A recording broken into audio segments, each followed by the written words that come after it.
इसीलिए हुआ है कि पूरा देश 25 वर्ष का मामूली उत्सव नहीं है। ये कोई सामान्य प्रोग्राम नहीं है, सामान्य आयोजन नहीं है।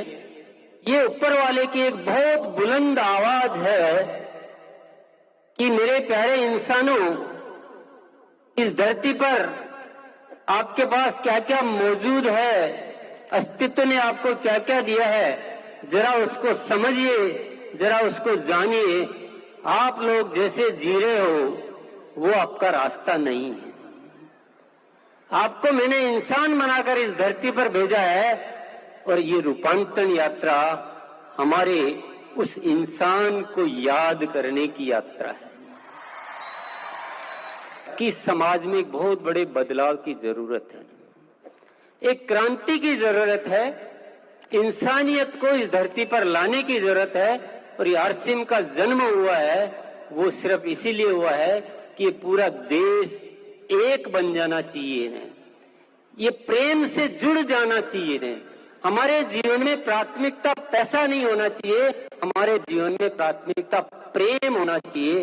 हम कृष्ण ने गीता में कहा था कि अगर आपको जो चाहिए वो प्राप्त करना है तो आप करो वह जो मैं कहता हूं। आरसीएम भी यही कहता है, आप सिर्फ प्रेम करो, सच्चाई से, नैतिकता से अपने और अपने परिवार के सपनों को अगर पूरा किया जा सकता है तो उसका एक ही जरिया है आरसीएम। और हम 3 दीपक, सेवा, स्वास्थ्य और संस्कार, इन 3 दीपकों की रोशनी से इस पूरे भारत का नव निर्माण कर रहे हैं। मैं बहुत सौभाग्यशाली मानता हूं खुद को कि मैं इस मिशन का एक सच्चा सेवक हूं। स्वास्थ्य को प्राथमिकता दीजिए और संस्कार ऐसे डालिए अपने बच्चों में गुरुकुल के माध्यम से कि वो संस्कार आपके बच्चों में जाए और वो संस्कार आरसीएम की पहचान बन जाए। भारत 2047 में दुनिया के नेतृत्व करने वाला शक्तिशाली भारत, महाशक्तिशाली भारत बने। अब वो महाशक्तिशाली भारत बनाए कि हम सब के जिम्मेदारी है, अपन अपन क्षेत्र में जम के मेहनत करे के जिम्मेदारी है। त्रिलोक चंद जी का उद्बोधन सुन रहा था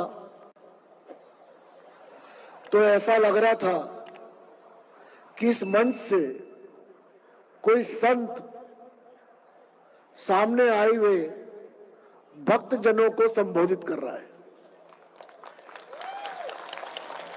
कि इतने लोगों को एकत्र करने के लिए अगर ये कोई राजनीतिक कार्यक्रम होता तो मालूम नहीं हमको कितने संसाधन बिखेरने पड़ते। त्रिलोक चंद जी कि आपने 25 साल में इतना यश कमाया है। मैं सेल्स का बंदा रहा हूं, मार्केटिंग का बंदा रहा हूं, लेकिन आज मैंने आपको अपना गुरु मान लिया। 3 और उद्देश्य हमारे जीवन में जुड़ गए हैं, सेवा, संस्कार और स्वास्थ्य।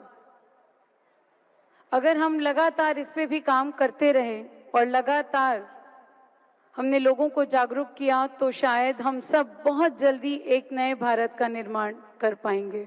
और सर को ये वादा करना चाहते हैं हम कि सर हम खुद के लिए नहीं जिएंगे, हम इस देश के लिए जिएंगे।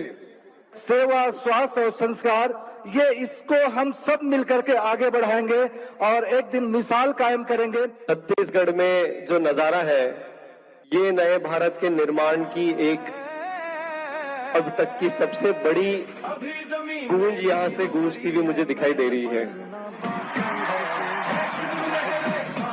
यदि स्वास्थ्य की बात हो, यदि हमारे परिवार में संस्कारों की बात हो और यदि देश को सशक्त बनाने की बात हो तो हम सब अच्छी तरह से जानते हैं कि यदि कोई संस्था आज की तारीख में उसमें सबसे ज्यादा मजबूत है तो वो आरसीएम व्यवस्था है।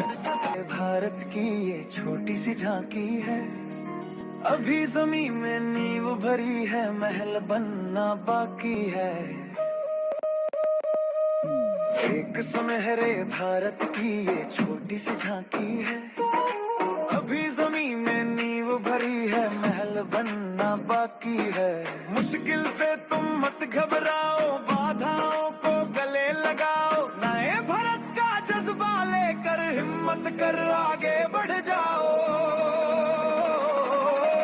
अभी तो चलना सीखा है, हवा में उड़ना बाकी है। अभी जमीन में नींव भरी है, शीश महल दिल बाकी है। एक सुनहरे भारत की ये छोटी सी झांकी है। अभी जमीन में नींव भरी है, महल बनना बाकी है।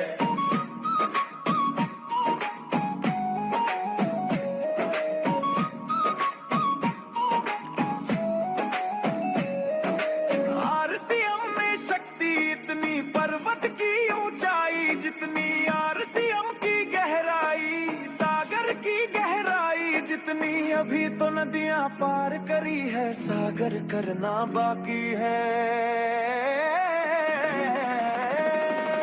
अभी जमीन में नींव भरी है, महल बनना बाकी है। एक सुनहरे भारत की ये छोटी सी झांकी है।